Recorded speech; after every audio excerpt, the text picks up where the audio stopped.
اور جماعت اسلامی کے رہنما ہیں فرید احمد پراچا صاحب. پراچا صاحب السلام علیکم. جی وعلیکم السلام. پراچا صاحب کس طرف جا رہے ہیں؟ اسامہ بن لادن کی ہلاکت کے بعد جو ہے ایک نیا موڑ نظر آ رہا ہے. اب امریکہ کی ٹون اور بدلتی جا رہی ہے. امریکہ کہتا ہے کہ جی اسامہ ایبٹ آباد میں کیا کر رہا تھا, اس بارے میں جواب دیں. بسم اللہ الرحمن الرحیم. دیکھیں, ہم تو پہلے دن سے یہ کہہ رہے تھے کہ غلط راستہ اختیار کیا گیا ہے اور جنرل پرویز مشرف نے ایک یک طرفہ فیصلہ کر کے قوم کو ایک تل کر پھنسا دیا ہے. اور ہماری شروع سے یہ رائے تھی کہ امریکہ دوست نہیں ہے, یہ دشمن ہے, اور یہ دشمنی کے اندر بھی بدترین دشمن ہے. یہ کوئی وار کرنے کا کوئی موقع خالی نہیں چھوڑتا اور ایک منتقم مزاج ایک دشمن ہے. اب یہ واقعات اور حالات نے یہ بات ثابت کر دی ہے کہ جی امریکہ نے انتہا کر دیا ہے, یعنی قومی خود مختاری کی تھیلیاں اڑا دی ہیں, پاکستان پر حملہ آور ہوا ہے. دنیا کے کسی آزاد ملک پر بغیر کسی جواز کے حملہ آور ہونا اور بغیر کسی انٹرنیشنل اتھارٹی کے یہ ایک بہت بڑا جرم ہے. لیکن اس جرم پر شرمندہ ہونے اور معذرت کرنے کے بجائے ان کی دھمکیاں جاری ہیں اور مزید وہ یہ کہہ رہے ہیں کہ ابھی ہم جہاں بھی چاہیں گے اور جو چاہیں گے وہ ہم کریں گے. تو ایسی صورتحال کے اندر ہمارے حکمرانوں کے ہاتھ پاؤں پھولے ہوئے ہیں. وہ بجائے اس کے کہ قوم کو ساتھ لے کے چلیں اور بجائے اس کے کہ وہ جرت کا اور غیرت کا راستہ اختیار کریں, وہ بزدلی اور بےغیرتی کے راستے کے اوپر گامزن ہے. اچھا, یہ معاملات میں زیادہ گمبھیر صورتحال یہ ہے کہ حکمرانوں کو احساس ضیاع ہی نہیں ہے سرے سے. یہ زیادہ یعنی نہیں, تو ابھی جو مرزا نواز شریف کا جو بیان آیا آپ اس کو کس طرح دیکھتے ہو؟ کہتے ہیں جی امریکہ سے تعلقات پر نظر ثانی کی جائے. میں یہ ہے کہ تعلقات پر نظر ثانی کرنے کا کے لیے جس جرت کی ضرورت ہوتی ہے اور جس کمٹمنٹ کی ضرورت ہوتی ہے اس کا مظاہرہ ان کی طرف سے بھی نہیں کیا جا رہا. یعنی اگر پارلیمنٹ کی ایک قرارداد منظور ہوئی تھی اکتوبر 2008 میں, تو بحیثیت اپوزیشن انہوں نے اس قرارداد پر عمل درآمد کروانے کے لیے کیا کردار ادا کیا ہے, اور کہیں یعنی قوم کے سامنے کوئی ان کی جدوجہد کوئی کاوش ان کے سامنے نہیں آئی کہ انہوں نے ایک دن بھی یہ کہا ہو کہ اس کے اوپر جو ہے وہ عمل درآمد کیا جائے.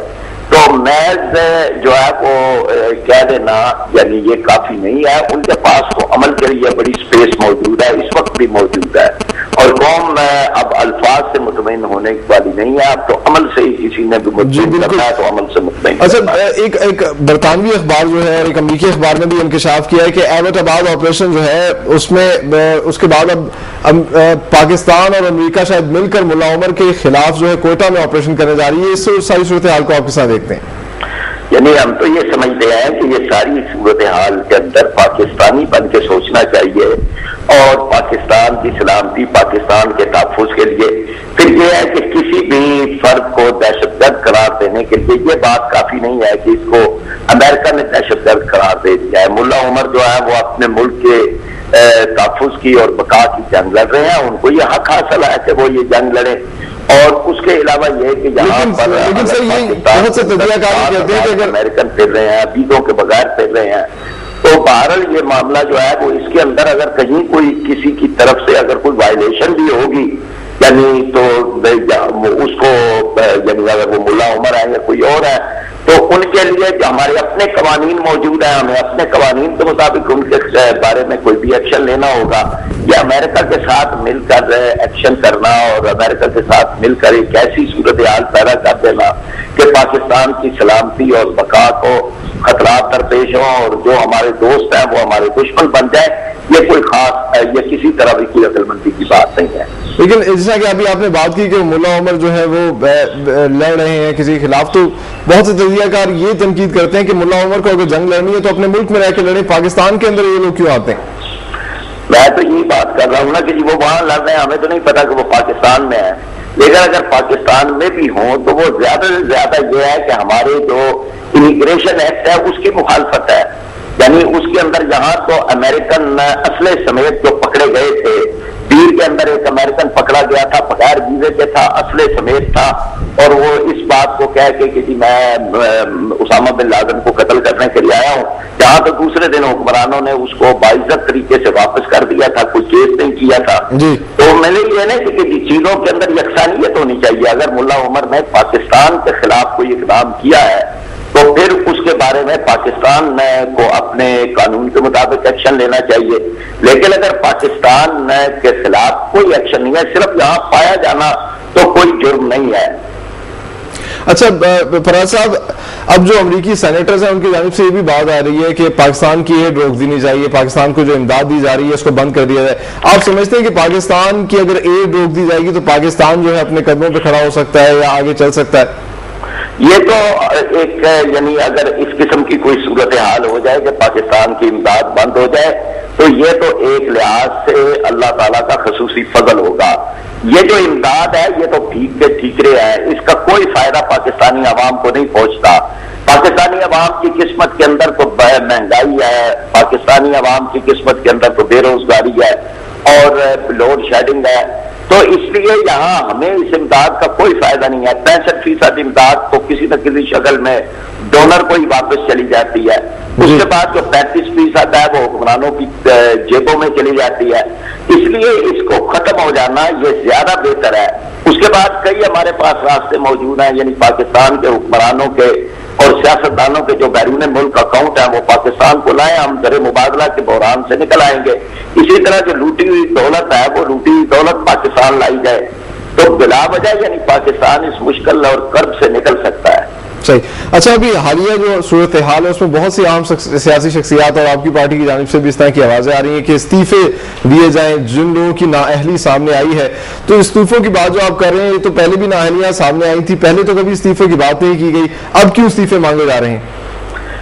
ایک تو یہ ہے کہ استعفیٰ دیا جاتا ہے، لیا نہیں جاتا جی۔ یعنی اگر کسی کو کوئی اس بات کا احساس ہو کہ کتنا بڑا نقصان ہو گیا ہے تو لوگ استعفے دیتے ہیں۔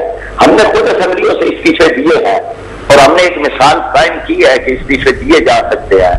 پھر اس کے بعد یہ کہ اگر ماضی کے اندر کوئی کام نہیں ہوا تو وہ کوئی جواز نہیں بنتا کہ آئندہ بھی یہ کام جو ہے وہ نہ ہو، اور اتنے بڑے نقصانات تو نہیں ہوئے اور یہ ہونے چاہیے، کہیں کوئی جو ہے وہ لوگوں کو خود احساس ہو، یا پھر اس کے بعد یہ ہے کہ اس پہ کوئی راستہ جو ہے وہ اختیار کیا جائے کہ جس سے عوام کو کوئی کم از کم تحفظ کا احساس ہو اور محسوس ہو عوام کو کہ ہمارے حکمران ہمارے ساتھ مخلص ہیں۔ صحیح۔ اچھا، ایک جانب تو دیکھیے یہ ساری صورتحال ہے جس میں پاکستان کے حالات جو ہیں وہ اب سامنے ہیں، یہ بتائیے گا دوسری جانب ہندوستان بھی اب جو ہے کچھ پر نکالنا شروع ہو گیا اور وہ کہتا ہے کہ اس طرح کا ایکشن ہمیں بھی کرنا چاہیے، ابھی پاکستانی سرحد کے قریب ان کی کوئی ٹریننگ بھی جاری ہے، اس ساری صورتحال کو آپ کس طرح دیکھتے ہیں؟ میں یہ نہیں کہ آپ ایک موقع میسر آ گیا نا، یعنی جو امریکہ کو ہم نے کھلی چھٹی دی تھی اس کے حوالے اپنی ہر چیز کر دی تھی، اس کو اپنی سرفس دی تھی، اپنی فضا دی تھی، اپنے اڈے دیے تھے اور لاجسٹک سپورٹ دی تھی، ہر چیز ہم نے اس کو دے دی تھی۔ اس کے نتیجے کے اندر جو اس سے ہماری پیٹھ میں چھڑک ہوتا ہے تو بھارت کو بھی یہ ضرورت ہو رہی ہے، اس لیے اب اس کا علاج یہ نہیں ہے کہ ہم بھارت کو جو ہے وہ یہ کہیں کہ اگر تم نے یہ کیا، بلکہ یہ ہے کہ ایک تو قوم کو ساتھ ملایا جائے۔ دنیا کے اندر جن فوجوں کے پیچھے قومیں کھڑی ہوتی ہیں وہ فوجیں کبھی بھی شکست نہیں کھاتی جی بالکل، اور جو جذبہ حب الوطنی پیدا کیے جائے اور بھارت کی طرف سے کوئی ذرہ برابر بھی اگر کوئی کسی چیز کی وائلیشن ہو تو اس کو منہ توڑ جواب دیا جائے۔ امریکہ کے ساتھ بھی یہی کیا جائے، یعنی اگر اس وقت امریکہ کے ڈرون حملے ہم روک دیں اور اس کے طیاروں کو گرا دیں تو یہ خود بھارت کے لیے بھی ایک پیغام اس کے اندر موجود ہوگا۔ اچھا، ابھی آپ نے بڑی خوبصورت بات کی، آپ نے کہا کہ جی جب قوم پیچھے کھڑی ہوتی ہے فوج کے تبھی وہ فتح حاصل کر سکتے ہیں، تبھی جنگ لڑی جا سکتی ہے۔ ابھی جو دہشت گردی کے خلاف جنگ ہے، لوگ یہ کہتے ہیں کہ یہ جنگ اب ہماری جنگ ہے، ہمیں بہت زیادہ نقصان ہوا، بہت سے آپ نے سنے ہوں گے ایسے تجزیہ کار، ایسے مبصرین بھی ہیں جو کہ اس کو پروف کرتے ہیں کہ ابھی ہماری جنگ ہے، ہمیں سب سے زیادہ نقصان پہنچا، لیکن ایک گیپ نظر آتا ہے عوام اور فوج اور حکمرانوں کی سوچ میں۔ تو آپ کیا سمجھتے ہیں اس کو ختم کیا جائے، کیا ایسا کیا جائے کہ آگے کی صورتحال پاکستان کے لیے بہتر ہو؟ اگر یہ ہماری جنگ ہوتی تو امریکہ ہمارے ساتھ اس طرح سے کرتا، لیکن ہم تو دہشت گردی کے خلاف امریکن جنگ کے اندر شامل ہیں اور امریکن نے ہمارے اوپر ہی حملہ کیا ہے. اس لیے اب اس جنگ کو اپنی جنگ کہنا چھوڑ دیں. یہ امریکیوں کی جنگ ہے اور وہ مطمئن نہیں ہوتے, وہ ڈو مور کی باتیں کرتے ہیں. وہ ایک آپ ان کی خدمت انجام دیں گے, وہ اس سے اگلا آپ کے سامنے ایک ایجنڈا رکھ دیں گے اور اس کے نتیجے کے اندر دہشت گردی بڑی ہے. یعنی یہ اور دہشت گردی, یہ ریمنڈ ڈیوس جیسے ان کے اہلکار یہاں پر دہشت گردی پھیلا رہے ہیں, اور یہ جتنی دہشت گردی ہے یہ بھی امریکن سپانسرڈ اور ان کے فنڈ سے اور انڈیا کے فنڈ سے چل رہی ہے. اس لیے جیسے وہ کہتے ہیں کہ برے کی ماں کو ماریں تب اس کا علاج جو ہے وہ ہوگا اور آپ بچیں گے. لیکن اگر آپ یہ ہے کہ ان کے سامنے تو فیجی بلی بنے رہے اور مؤدبانہ گزارشیں کرتے رہے تو یہ دہشت گردی ختم نہیں ہوگی, یہ دہشت گردی اور بڑھے گی. اچھا ناقد یہ وہی کہتے ہیں جیسا کہ آپ نے بتایا ایبٹ آباد کے آپریشن کے بارے میں ایک بار پھر سے بات کروں گا. وہ کہتے ہیں کہ جی اگر آپ کے گھر میں کوئی آپ نے قاتل کو پناہ دی ہوئی ہے جو کہ آپ کے پڑوسی کے کسی کو قتل کرتا ہے تو پھر بعد میں اس کا تو حق ہے کہ وہ آ کے اس سے بدلہ لے, اور یہی امریکہ نے کیا ہے. یہ جو مثال دی جا رہی ہے اس کو آپ کس طرح دیکھتے ہیں؟ اس کے پیچھے کوئی جسٹیفیکیشن ہونی چاہیے. کسی عدالت نے, امریکہ کی عدالت میں چلیں, کسی کو انہوں نے مجرم قرار دیا ہے تو ایک دنیا کے اندر اس کے لیے بھی راستے موجود ہے. انٹرپول موجود ہے کسی کو گرفتار کرنے کے لیے, پہلے عدالتی فیصلے کی ضرورت ہے. یعنی اس میں بین الاقوامی قوانین موجود ہے. صرف محض امریکہ کا کہہ دینا تو کافی نہیں ہے کہ امریکہ جس کو بھی دہشت گرد کہہ رہے وہ دہشت گرد ہے. تقریباً 20 ممالک کی نیٹو فورسز جو ہے اس کے خلاف مل کے لڑ رہی ہیں, تو یہ تو تمام دنیا جو ہے تو افغانستان میں لڑ رہی ہیں, افغانستان کے عوام ان سے لڑ رہے ہیں. اس کے اندر اس بات کا جواب کہاں سے نکلتا ہے کہ جی اس کو جو ہے وہ یہاں پہ کریں, اور نیٹو فورسز کا بھی اسامہ بن لادن کو محض کہہ دینا, جس کے بارے میں وہ خود کہتے ہیں کہ وہ 5 سال سے ایک گھر میں بند تھا اور اس گھر سے بھی کبھی نہیں نکلا تھا.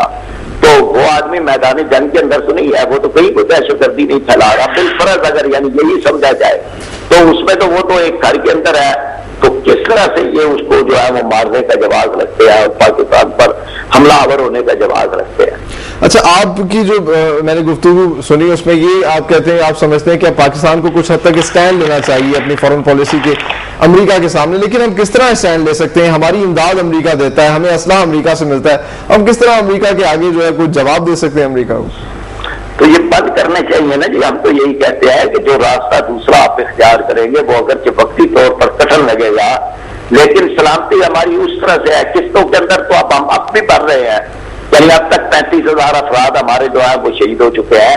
تو اس کے بجائے اگر ایک مشکل راستہ جو بظاہر مشکل لگے گا لیکن وہ سلامتی کا راستہ ہے وہ اگر اختیار کریں گے تو اسی کے اندر فائدہ ہے. صحیح. تو اب آپ کیا سمجھتے ہیں کہ ہمیں پہلے اپنی اکانومی وغیرہ کو بہتر کرنا چاہیے؟ جو مسائل ہیں اس کے لیے اگر فیصلہ کر لیں تو وہ تو 2 مہینے کے اندر بہتر ہو سکتی ہے. شاہانہ اخراجات چھوڑ دیں, اپنے جو ہمارے اخراجات ہیں اس پر کٹ لگائے جائیں. اسی طریقے سے جو ہمارے اکاؤنٹس ہیں ہمارے سیاستدانوں کے بیرون ملک وہ واپس لے آئے, لوٹی دولت ملک میں لے آئے. یہ سب کچھ کرنے کے بعد بیرون ملک پاکستانیوں کا سے تعاون لیا جائے تو ہم ذرا مبادلہ میں کچھ کفیل ہو سکتے ہیں اور کسی بھی طرح سے امریکن دباؤ سے ہم نکل سکتے ہیں. بہت شکریہ فرید احمد پراچے, جماعت اسلامی کے رہنما, ہمیں جوائن کیا تھا اور اپنے قیمتی تجزیے سے آگاہ کر رہے تھے. ان کا کہنا ہے کہ ان کے مطابق اگر ہماری ایڈ بند ہو جاتی ہے تو ہمارے لیے بہت بڑی نعمت ہے, ہمیں شکر ادا کرنا چاہیے اور اب ہمیں اپنے پیروں پہ کھڑا ہونا چاہیے تاکہ ہمیں کوئی اور ملک جو ہے وہ ڈکٹیشن نہ دے سکے, ہم اپنی فورن پالیسی کو آزادانہ طریقے سے سیٹ کر سکیں.